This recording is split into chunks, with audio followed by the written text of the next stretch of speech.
शहरापासून दूर असलेल्या एका जुन्या वाड्यात एक कुटुंब नवीन राहायला आलं. राहायला आल्याच्या पहिल्या रात्रीपासून विचित्र प्रकार सुरू झाले.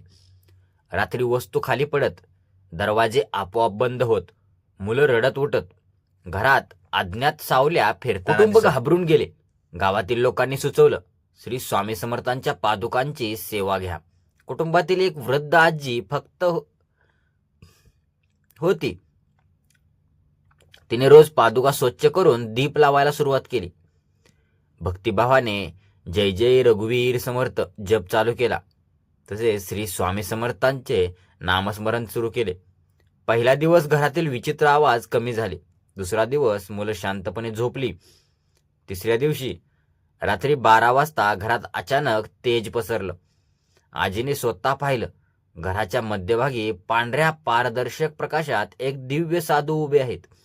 त्यांचे डोळे लाल चुटूक तेजस्वी. त्या साधूंनी हात वर केला आणि शांतपणे म्हणाले, येथील अशुद्ध शक्ती नष्ट होतील, घाबरू नका. क्षणात घरात घुमणारे आवाज थांबले. दरवाजे स्थिर झाले. वाईट छाया नाहीशा झाल्या. दुसऱ्या दिवसापासून ते घर कधीही अस्वस्थ जाणवले नाही.